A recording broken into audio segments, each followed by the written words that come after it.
Hello, fellow griever. Welcome to the Leftover Pieces podcast, where I talk honestly about suicide loss, grief, and learning to live forward after the loss. I'm Melissa, your host.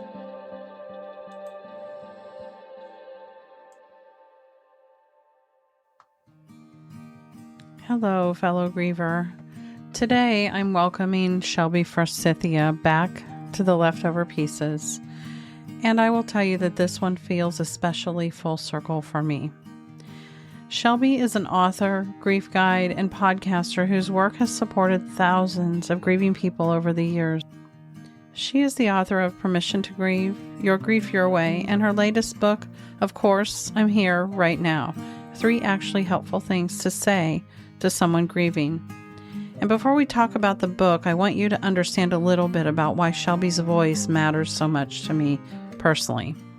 In the early years after Alex died, when I could not read books very well, meaning I couldn't comprehend them well, and I could barely process anything, I found Shelby's podcast coming back. Her voice was one of the first grief voices that felt honest, compassionate, grounded, and more importantly, real. And while I was so grateful for that space, I also knew I needed something more specific. I needed conversations around child loss, but also suicide loss, and more specifically, what it meant to be a mom surviving this death of her child. In many ways, Shelby's work was the springboard that gave me the courage to create the podcast that I could not find. So having her back here now, all these years later, feels incredibly meaningful. And today in this conversation, we're talking about why words matter. And if you've been here for a while, you know this is something I come back to again and again. Because in suicide loss, specifically, language matters so much. Suicide-safe language matters.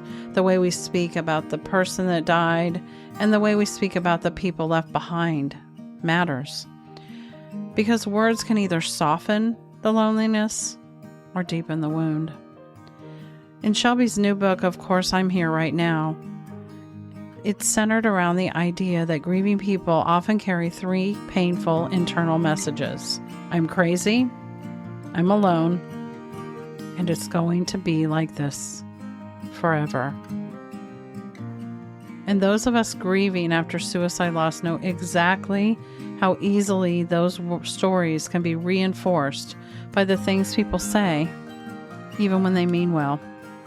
So in this episode, Shelby and I move past the more familiar platitudes, like time heals all wounds or they're in a better place, and we dig into some of the comments and questions that can be especially activating for grieving mothers and suicide loss survivors. Things like, you're so strong, I could never survive this. Did you know? At least you have other children. But why would they do this? They were so loved. And things like this. We talk about what those words can stir up underneath the surface. Guilt, shame, isolation, anger, trauma, and the awful feelings that a grieving person somehow has to explain the unexplainable or comfort everyone else through their discomfort. But this conversation is not only about what not to say. It also is about what helps. This episode is for grieving mothers, it is for suicide loss survivors, and it is also for friends, family members, co-workers, faith communities, and any support people who want to do better but are afraid of saying the wrong thing. You do not need a speech. You don't need a platitude. You do not need to fix what cannot be fixed. And sometimes the most helpful thing is just presence, love, compassion, and as I would say, a little common sense. I'm so honored to bring you this conversation today. Let's welcome Shelby. Hi, and welcome back, Shelby. How are you doing today? I am so thrilled to be here and just, glad and grateful to be in your presence. Likewise, ma'am. I am so grateful to have you back on the Leftover Pieces. I'm pretty sure it was season 1. I'm pretty sure too. I'm pretty sure it was at the very beginning, either in 2020 or early 20. I started late 2020, so it might have been early 2021 that I had you on, but we were obviously still in the throes of the pandemic. And as everybody knows, I lost Alex in 2016, and I found Shelby at the time. She was doing the podcast called Coming Back. And that was where I found her. And a lot of you have heard me talk about, that I found a podcast that helped, and I needed to go further. And that was what gave me the courage to start the Leftover Pieces, to go into child loss by suicide, or more specifically, just loss by suicide, and eventually work with mothers who had lost. And that was all because of this. And, you can't see her here, but you'll be able to see her on our website. This lovely young woman sitting in front of me, Shelby. So I'm just so honored to have her back and to be talking about today, actually, her latest book. Her other two are in front of me. I also have the third one, the one that was just out, I think March. Is that right, Shelby? Yeah, March of 20. And the latest book is called Of Course I'm Here Right Now, 3 actually helpful things to say to someone grieving, which, boy, how do we need this? So when you reached out and asked, I was thrilled because, as you know, in the grieving world, things people say, is like this endless topic. Yes. Yeah. And it's the thing that when I work with clients and students, it's like, this is what broke my relationship, or this is what made me feel crazy, or this is what made me feel like I didn't have a friend in the world, is like the words that people said, or the silence that happened in their direction. And I just think that the words we say to people grieving can really fracture our relationships and make grieving people feel like they have more to grieve, or can mend relationships, strengthen relationships, and witness grieving people really through the rest of their lives for as long as their grief continues, which is forever. Well, and words matter. And we could just give that a full stop and then pause, because words matter. And in the suicide loss world, suicide safe language matters a lot. And so we talk about words a lot in this loss space. And so to be able to then couple that with all of these things that people say to us is really meaningful to me. Coming back and talking to you about, you have 2 other books. You wrote Permission to Grieve. I think you even said to me a few minutes ago, in the pandemic, like in 2020 is when you released Permission to Grieve. Is that right? That one was 4 months before. So like September 2019. And then the second one came out in September 2020. So I literally wrote 2 books in 2 years, basically. Yeah, Your Grief, Your Way, a year of practical guidance. And I have 2 of I have a copy of them in front of me, but I have given these books out or sent them to people countlessly. You make these so approachable and so readable. They aren't like reading a college textbook where you get mired in the muck, if you will. And your latest book is no different than that. It speaks on a level that is easy for you to just dig in and go, aha, and see yourself in all these different places. But, to realize it's been that many years since your last book, I would love to hear you talk about why this book and why now.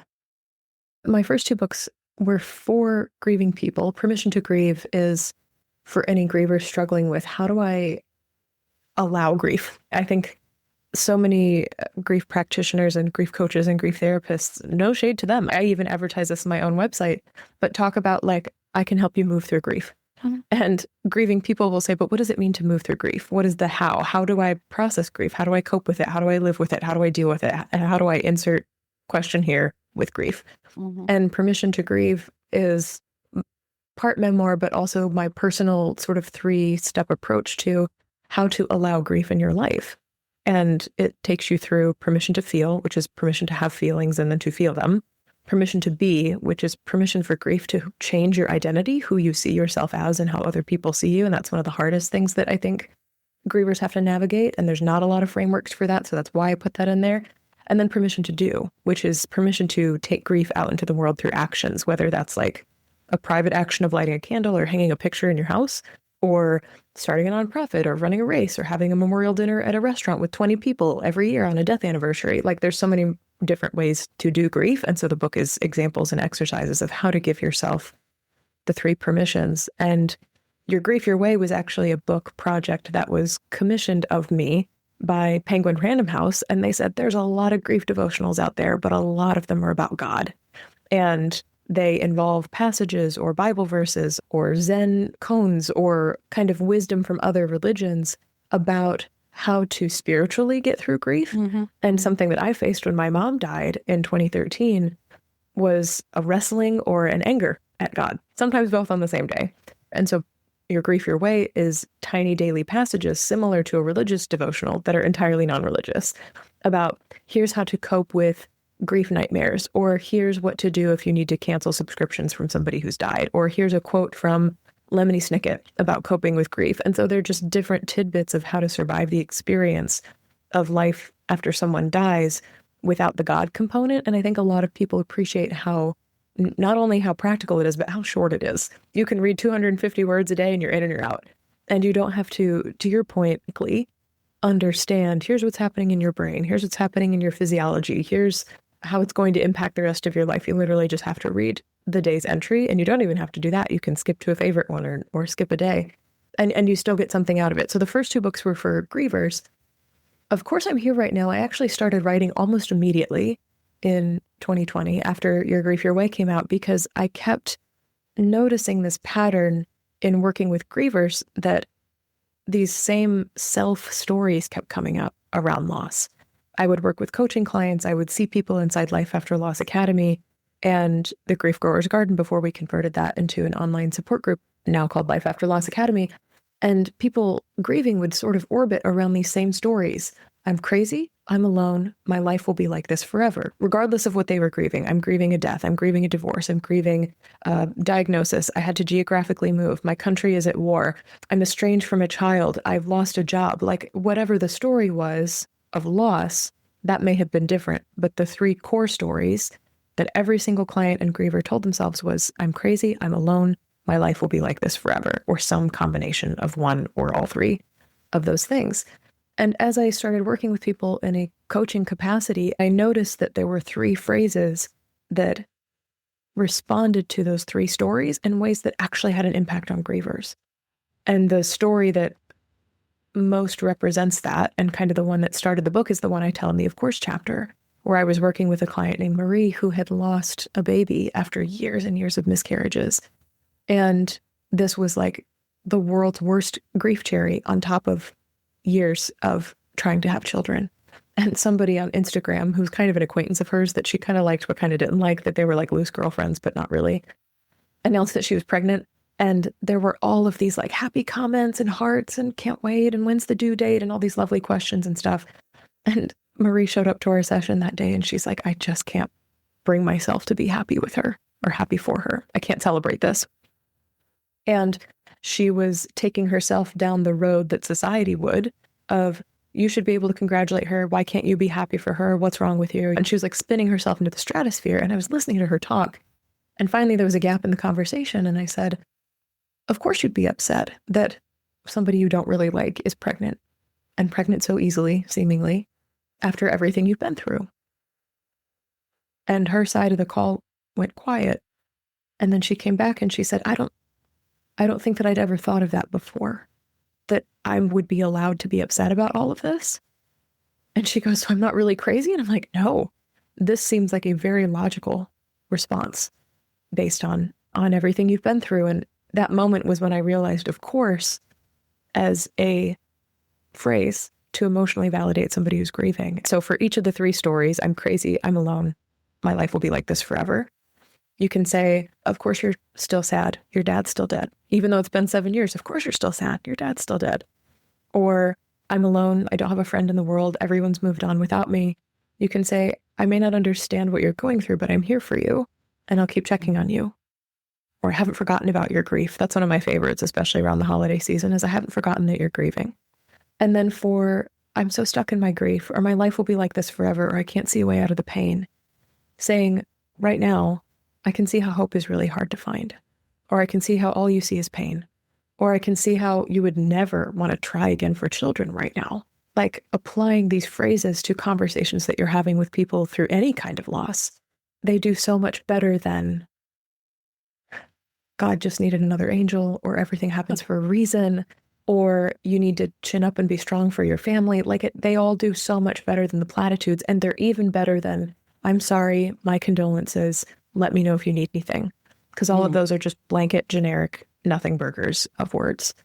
And of course, I'm here right now in all of their iterations. I give so many different examples of the book of different ways to say these phrases. So you're not just of coursing people over and over again. They have radically changed how people are interacting with each other as grievers and supporters, how grievers are compassionately comforting themselves. So to say, of course, Shelby, you're upset that your best friend is dead and not able to come to your book party. That makes sense. Even if it's illogical, how could she come? The book is dedicated to her and is inspired by her death, but I'm still mad she can't be there. Of course, Shelby, that makes perfect sense. So even grievers supporting grievers are using this language to change their relationships to other people. Your other question was why now? And I know I've been talking for a while, so I'm going to make this one short. I think COVID taught us that we can't always be there in person for the people we love, or the people we care about, or the people in our orbit. This book is written for coworkers and professionals too. It's not just for our closest friends and family. And during COVID, I think we really, really learned that you can't always support someone with a casserole or a bouquet of flowers or coming over to mow the lawn or walk the dog or pick up your kids from carpool or whatever it is. And so many grief support books and resources are about things to do for somebody who's grieving, and they totally neglect what to say. And a question that supporters always have, and one of the top Googled things like in the world about grief support, is what to say to support someone who's grieving. And I'm like, if I could write a book only about the words to say, and you can use them, words are free, and you can use them long distance, in person, over text, over email, on a phone call, Zoom, FaceTime, whatever, however you're interacting with people. Words are so accessible to all of us, and they can change how we grieve. And when we can't be there in person, sometimes words are all we have. And so we better make them good and ensure that they're actually helpful. And that was really, really inspired by the pandemic and just a lack of any grief resource that talked about just what to say as opposed to what to do. I'm like, everybody knows about casseroles. We can stop talking about casseroles now. We really need to talk about words and why they're so helpful and how often to say them and to keep checking in and using language as our best free grief support tool to be there for the people we care about. I heard so many nuggets in there, some of which as I was processing them in real time, Shelby, I found myself thinking, as you're saying, I'm not crazy, I'm alone, forever. Oh, I'm going to live with this forever. It made me think about how many times I have said, especially on the podcast, but also in my community, to over and over in talking to grieving mothers, I found out that they had three things in common. The need for resources at the time of loss and beyond, which that answers that am I crazy piece, right? They got to find all the resources in order to discover whether what they're going through is normal or not. I always say that they had to find a connected community of grievers who understand. So that answers the you're not alone. Like my phrase on the beginning of my website is, this is lonely, but you're not alone. And the other piece that took me the longest to figure out was that this forever piece. And I'm actually living a part of that right now with everything that I'm doing. But I answered that with the legacy piece, because the thing that I heard moms especially say the most was that they were afraid their child was going to be forgotten, or more importantly, they want their child to be remembered, right? So that was that whole forever piece, right? Because legacy lives forever, even though none of us do. And so it's interesting how my three so closely correlate to yours in a different way, but it's still kind of that same thing. We have to live with this forever. We need to know that how we're feeling is normal, and we need to feel like we're not alone, because grief is so, so very isolating. That's exactly right. And I love it because, just like you, so many grief professionals, but even so many grievers, they're like, I see myself in the stories. I've told these stories. And I'll tell you when my mom died. And again, when my best friend died, I'm like, I'm telling these stories to myself. And they're not bad or wrong or necessarily unhelpful, but they can be really isolating. I'm crazy. I'm alone. It's going to be like this forever. Like, talk about digging a really deep mental, emotional hole as a result of loss and grief. And for words to be like a tether that other people can use with us, or that we can even use on ourselves to reach down into that hole and either be with us, not even pull us up, or maybe even start to pull us up, is really just such a beautiful thing. I love that you've seen your work even as a mirror in the 3 stories too. That was completely, wasn't thought out, wasn't intended. It just came to me as you were saying it all. I'm like, there's so many parallels here to even when you are talking about, we're of different generations. We lost somebody different. We lost somebody in a different way. And yet there's still overlaps and parallels just in how we handle this grief. So I want to talk about and spend the rest of our time, as I've promised my listeners, getting a little specific to this mother loss by suicide and fully knowing that that is not your loss, but you are a grief professional. And we talked a little bit about having you help frame these things, these kind of, I think I have 7 common things that grieving moms who've lost a child by suicide hear.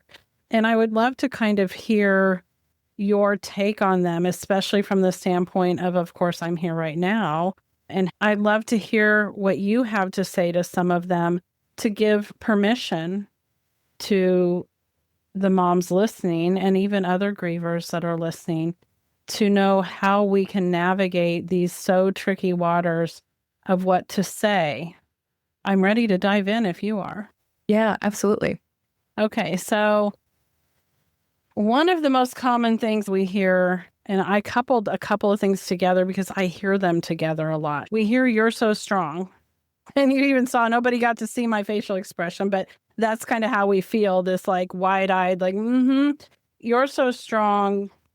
I could never survive this," or "I could never do what you're doing." And then they even say it sometimes, "If I lost a child, I think this would kill me too. You're so strong. I could never do this. I don't know how you're doing it." I've heard it in all those different ways. Yeah, I actually, if anyone's interested, they can go read the free blog on my website. It's called "I Can't Imagine What You're Going Through Isn't Helpful," and what to say instead. Because this is just a different version of "I can't imagine what you're going through." And I'm going to borrow a line from an illustration. I believe it's by Tori Amos. Is that an artist or an illustrator? I will find her name. Her Instagram handle is Revelatory, so I'm going to Google it. Revelatory. But basically, it's 2 daisies talking to each other, and one of them is kind of like growing crooked but coming out of a rock, and the other one is standing up straight. And the standing up straight daisy is looking at the crooked daisy going, "You're so strong." And the crooked daisy is saying, "I'm not strong. I'm just living through something I had no choice but to survive." Tori Amos is a musical artist. Her name is Tori Press. Revelatory is her Instagram, Revelatori. But one of my all-time favorite illustrations. And so anyone who says, "You're so strong, I couldn't imagine, it could never be me, I might just curl up and die myself," I would directly say, I'm not strong. I'm doing my best to survive something I had no choice in. And letting people sit with the uncomfortability of that. I'm very comfortable handing people awkward silences that they need to deal with and not me, because you just said something weird to my face. One of my losses, because my mother's death at 51 echoed what my mother and her siblings went through. So I was actually being approached by people who were like, "I do know what you're going through," which is infuriating in a different way because, again, different generations, different technology. And then for the death of my best friend, there were so many people who knew her and understood the tragedy of it that they didn't say dumb shit like that. Or they were smart enough to not say it to my face. Maybe they said it to other people, but not to me. And it's such a shame that suicide moms specifically do not get that grace or get that knowing of like, you can think it in your brain maybe, but please don't say that to their faces. And yet people sure do. "You're so strong. I could not imagine, blah, blah." I'm like, no, it's not strength that's getting me through right now. That's not what that is. Yeah, I tend to tell people that I certainly have discovered that we all have the ability to somehow just survive the unimaginable, and that I hope that they're never called to find this kind of strength, because it's just true. We all can, I didn't ask for it, and yet the sun kept coming up and people kept moving around me and the world went on. I didn't have a choice. Correct. And in the beginning, that was kind of my response is, well, I wasn't given a choice. Yeah. Like, period. Come up with something that's simple. And I encourage people to kind of write these questions down if they feel like there's something that they might possibly hear or resonates with their world, and put them in a little journal or somewhere, because practicing these things and coming up with your own words will empower you to know that if you encounter them, it won't freeze you or it won't collapse you. There's things that can turn you into a puddle in public, and none of us want that, right? It could cause you to be angry if you don't think it through. Like, there's a lot of things that could happen that make us uncomfortable, and all that does is further add to our isolation, because it tends to keep us out of public is what it tends to do. At least it did for me a lot in the beginning. Is I don't want to go out there. I had something, horrendous happen to me early on in the grocery store with someone that turned and walked away that didn't think I saw them. And it kept me from going to the grocery store for years. Yeah. And because that should have been someone that came towards me. And instead it was someone that didn't think I saw them, and they ran away because, they didn't want to catch what I had or whatever, And the not being prepared to respond to these horrible things that people say to us can cause us to stay home. They take you out of life. In the first iteration of Life After Loss Academy, and I still teach this now, is I call it crafting your pocket grief story. Mm-hmm. And it's a little different, but I teach people how would you like to take your power back, basically. Tell your grief story in 3 sentences or less. Mm-hmm. Because whether you're talking to somebody driving you in an Uber, or you're being interviewed for a job that says explain the gap in your resume, or you're on a date, or interviewing at preschools, or whatever the case is, somebody's going to ask you about your loss story at some point.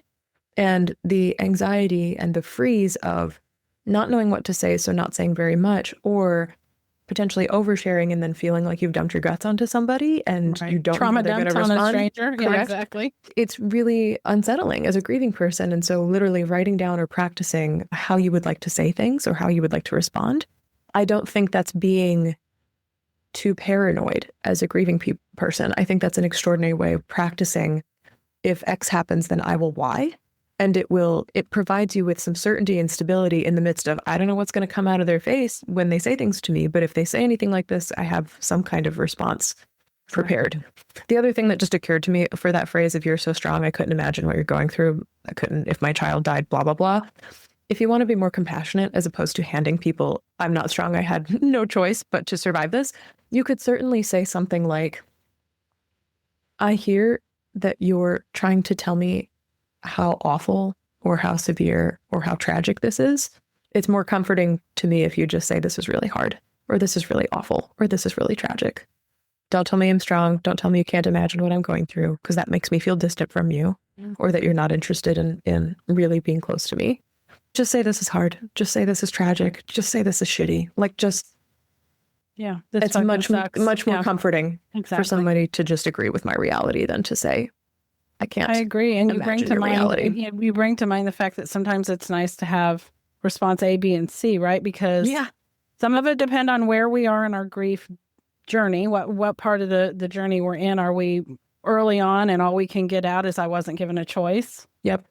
Or are we further along and we're willing to help educate? Not only, and when we help educate, I've had grievers be really mad about, I can't believe I have to educate them too. Yep. You don't. But if you want to get back what you need, you may have to do some of that, right? It's in order to be able to say, here's what I need.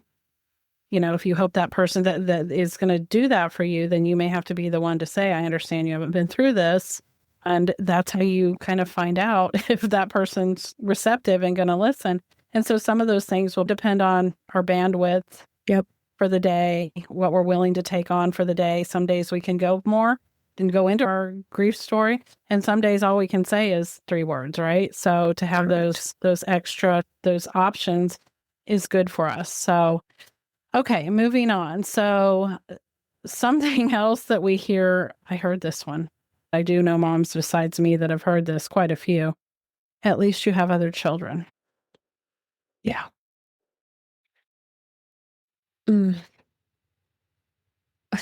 This is one where I kind of want to be an a-hole again, where I almost want to turn around and ask people, like, what is your goal in telling me that?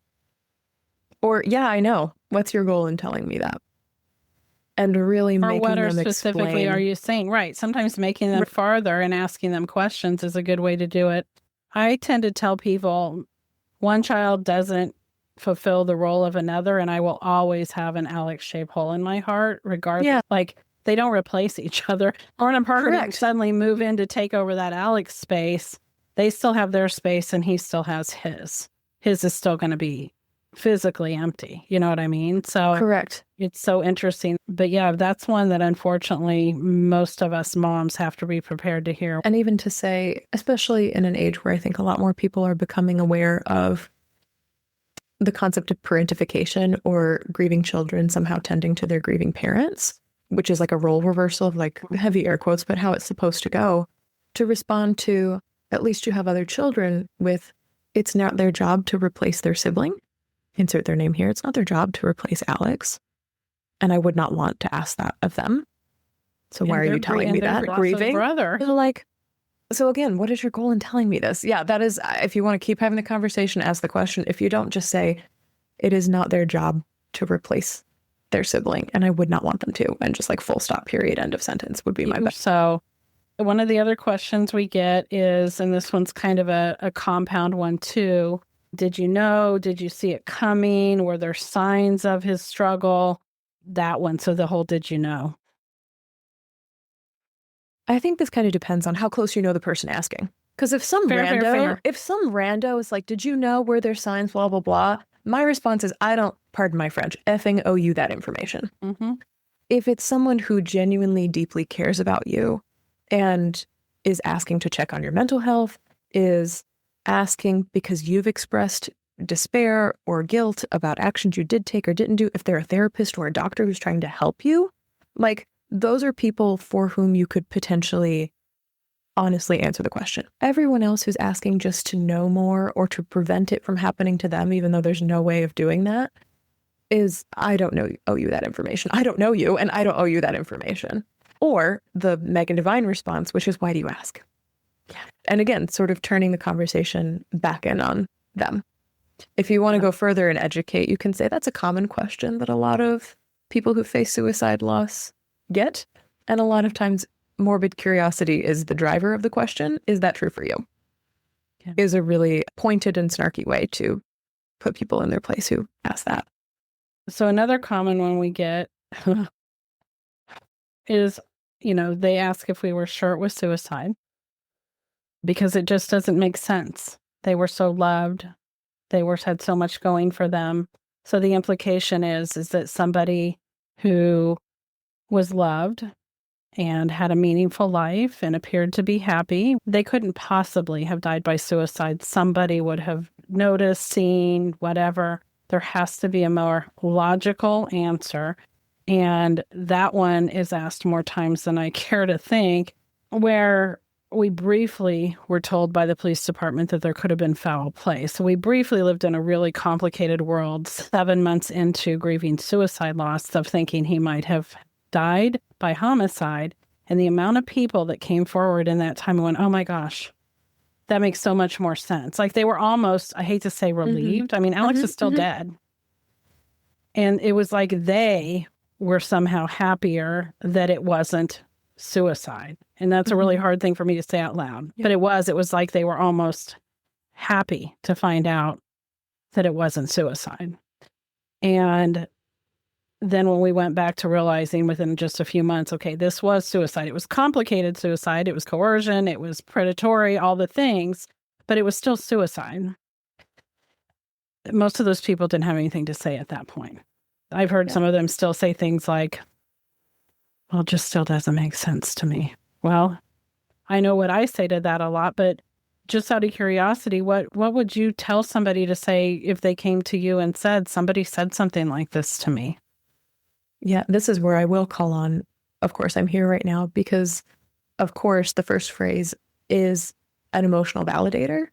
And what I hear in people saying, well, this just doesn't make sense, or it can't have been suicide, there's kind of a denial in it, but there's an emotional reckoning with like what the truth is. And this is the most compassionate way to respond to this, I think, but to say something like, of course you wouldn't have wanted him to die this way, and it is how he died. Or another way of saying, of course, is it makes sense to me. So you could say, it makes sense to me that you want this to be different. I want it to be different too. And this is the truth of what happened. And to reestablish or reaffirm like what the truth is. So this is a much gentler response than maybe some of our previous ones.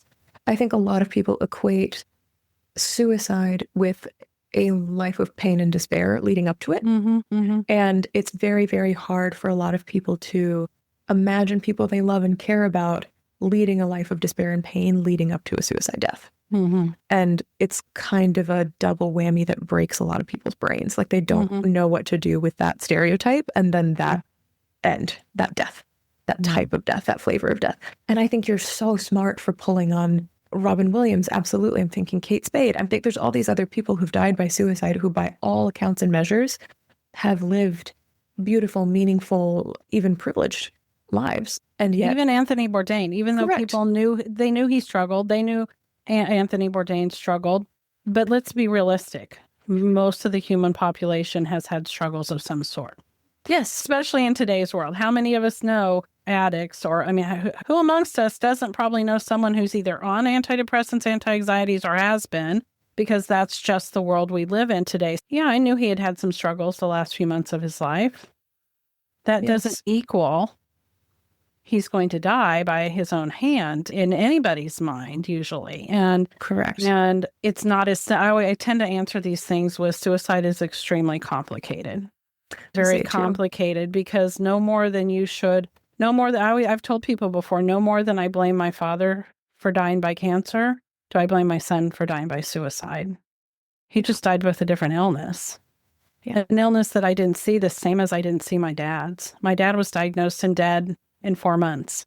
Mm-hmm. He obviously been living with cancer unseen by us for a very long time. It was stage 4 metastasized. Who knows how long he had had it. And yet, none of us saw it. And nobody blames my dad for dying. Yeah. We just didn't see what was going on in Alex's brain. And guess what? He probably didn't either completely. Yeah. So that's one of the easiest ways to say is suicide is extremely complicated.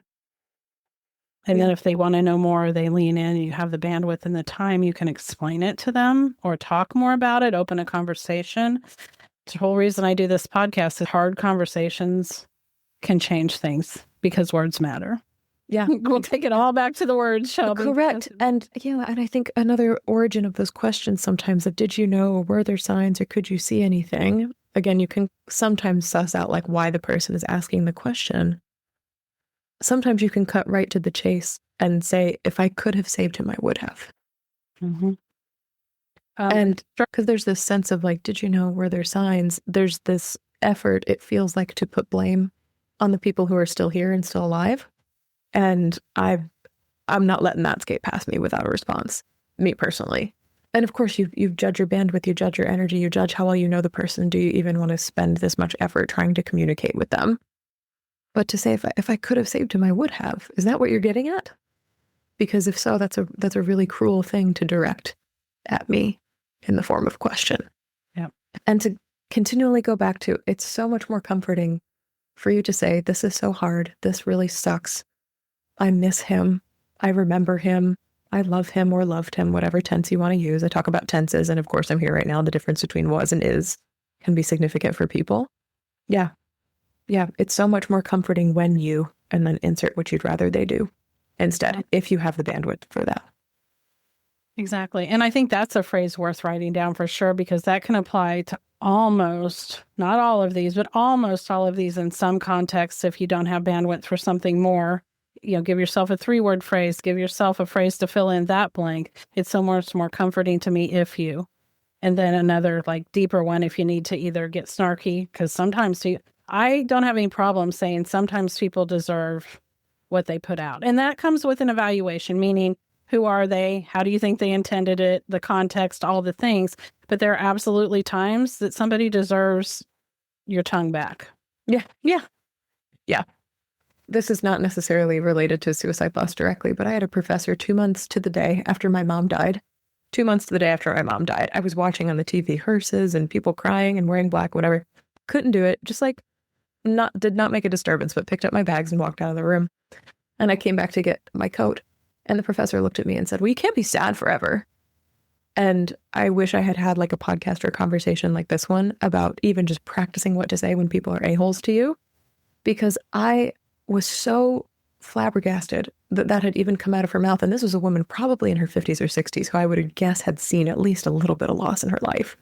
looking at a 21-year-old whose mom had just died very suddenly from cancer, similar story to yours, and said, you can't be sad forever. And I just had absolutely no idea what to do with that. My brain froze.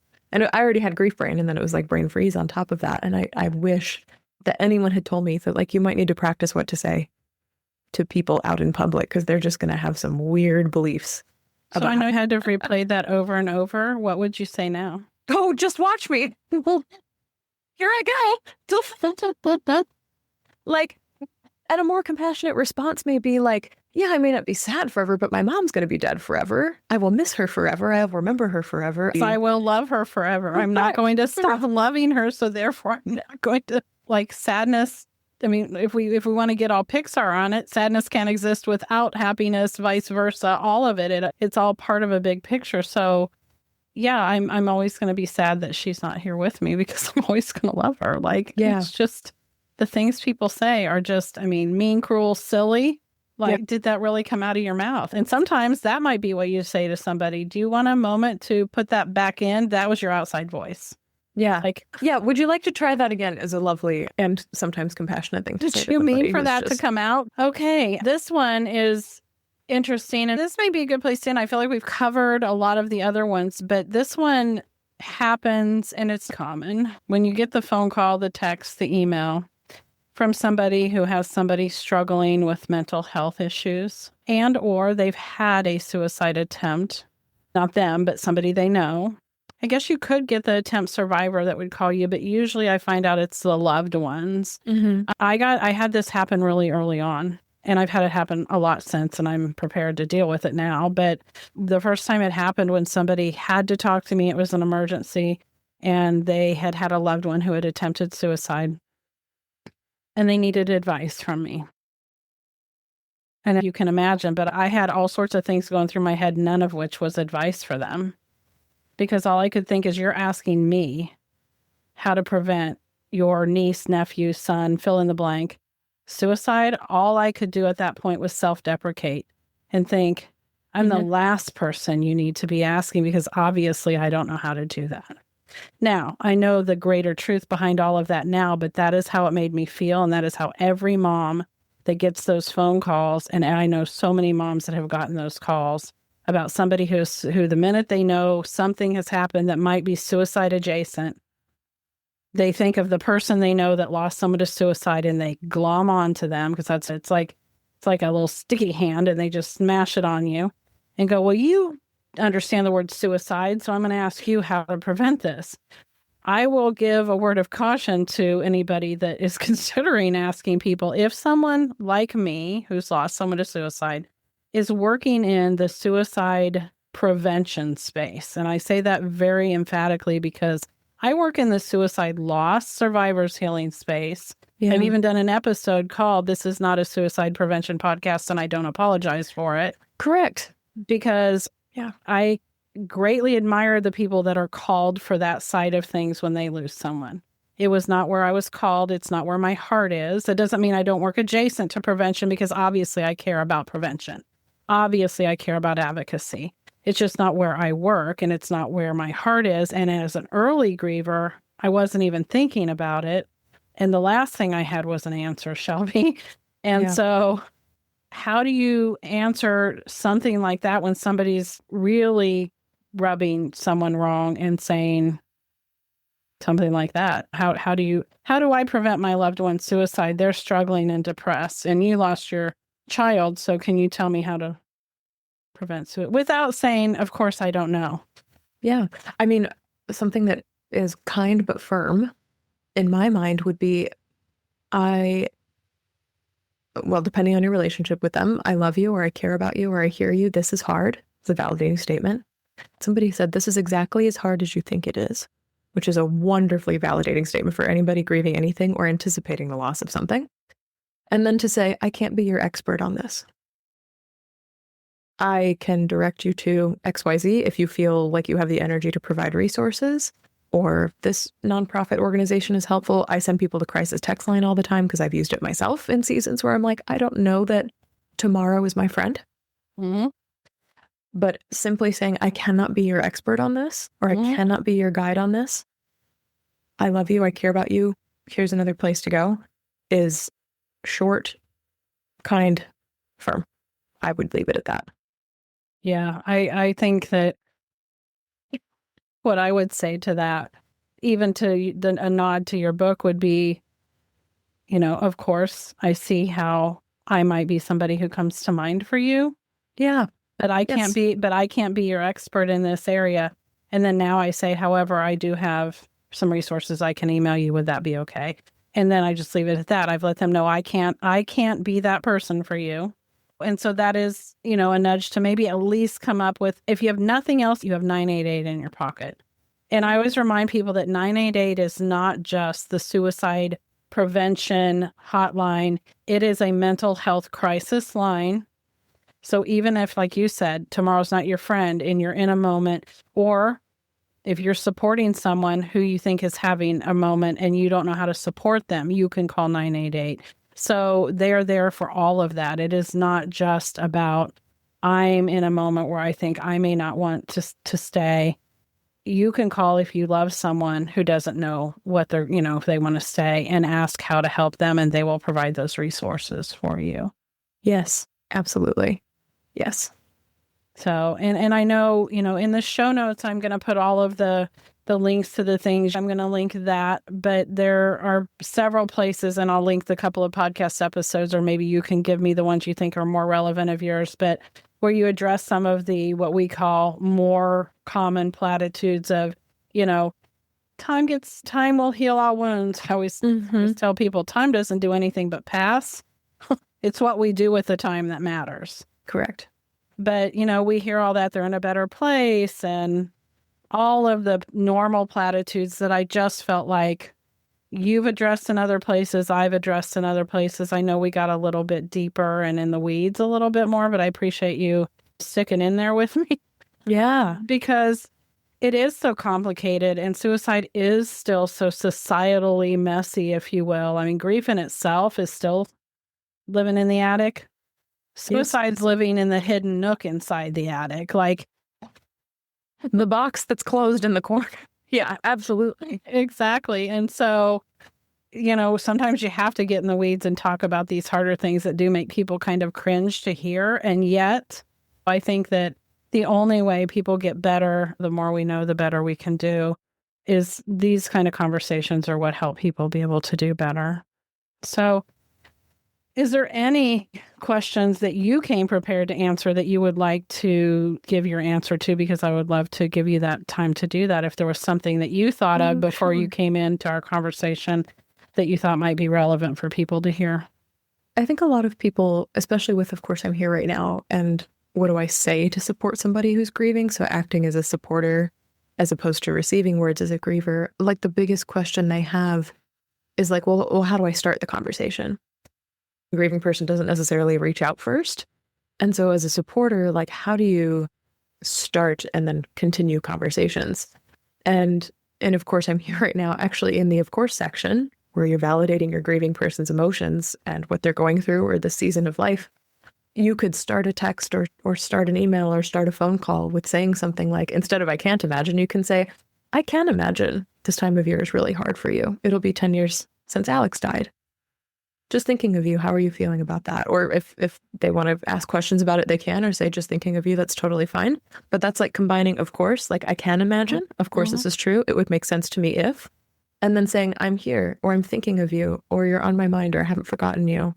Those are ways to combine, of course, and I'm here in like one message and send to somebody who's grieving.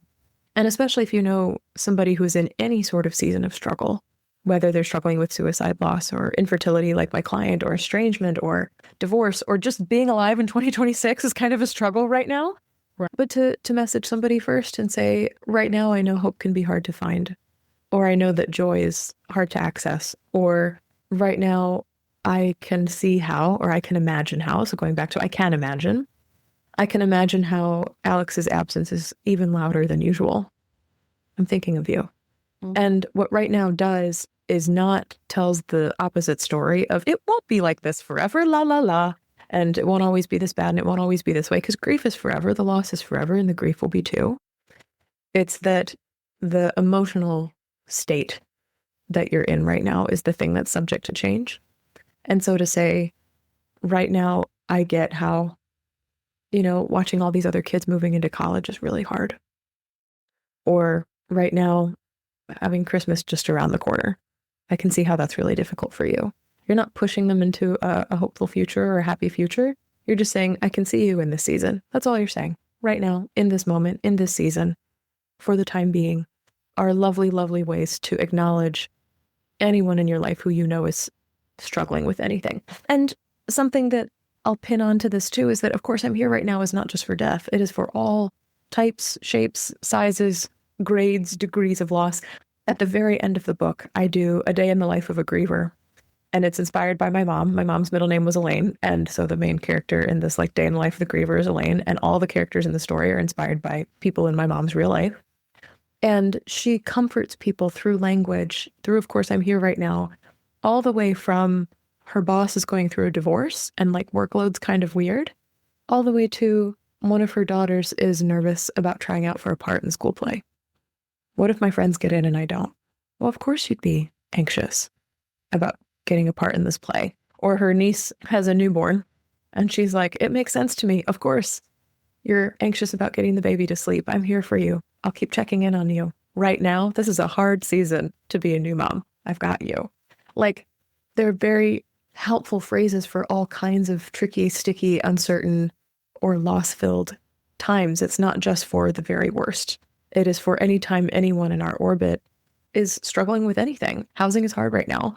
And to be outbid by somebody or to have a landlord back out with you or to have to do background checks over and over again and pay for them and never get your money back.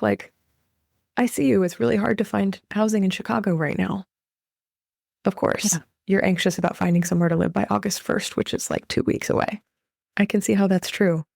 Can be just as helpful as for someone in my life whose child just tragically died in a motorcycle accident after being chased by police, and she was trying to find a safe place to pull over, and instead the motorcycle crashed and she and her boyfriend died. For that grieving mom, for me to say to her, of course there is no way up right now. Of course, the only thing you are still living for is your children, which are words she said to me, so I'm mirroring those back to her. That makes sense to me. I see you. I'll keep checking on you. I'm here. These phrases are just as useful for the micro daily losses as they are for the things that take the whole ground up from underneath you. And I think that's so important. I think that's some of the reason this book is going to be so powerful, and I'm sure is already in the world, because some people have these worse things happen to them, and all of us have little things happen all the time that we have to still navigate. And it's just a guide on how to be more present and more accountable to those we love, and to see people and hear them, which that's what came to me as you were talking, is we mostly don't want people to fix us or tell us how to get over something. Yes, there's times we say, can you help me find a resource? But for the most part, if somebody isn't saying, can you help me do, they just want to be seen and heard. Yep. Whether it's that small thing or whether it's the worst thing. I always say we'd piglet to sit on the log next to poo. That's what we want. We just need somebody to say, I'm here. Mm-hmm. I can't fix this. This must be horrible. I'm so sorry. And I'm here. Yeah. Right. You are not forgotten. Yeah. Mm-hmm. Right now in this season, of course, this is true. I'm thinking of you. Yeah. Yeah. These are essential. Yeah. So would you be willing to close with a word of hope or encouragement beyond what you've already said, which was very hopeful and encouraging? Yeah. I think that I'll go kind of back to what I said at the beginning, where words are the things that can break our closest relationships, but words are also things that can save them or mend them. And something that I have a lot of hope for that I've seen in working with students inside Life After Loss Academy and even in my own life is that when we start practicing responses to things like you and I did, or when we start discovering what we need and then asking for it, or setting boundaries in our grief, or even providing people with alternatives, here's what's more comforting instead. That's all words. And words as a grief support tool, I think, are just highly, highly underrated. And the hope that I have for grieving people is that when we change the words we use as grievers, and when we ask supporters to change their words as well, and that's what I'm doing with this book. I'm hoping all grievers will just send the people supporting them this book and be like, read this to support me so I don't have to teach you. But the hope that I have is that when we change the words we use to support people in grief, we change all of society's view about grief. We stop seeing it as something that has a clock or a timeline or permanently breaks us in horrible, horrific ways, or we stop seeing it as something that makes us like a social pariah or like we're broken or something's wrong with us. And I think that's really a gift that we could give everybody. But when we break the old stories and start telling new ones, and all that requires of us is words, which are free, which I love, that is where my hope is coming from right now.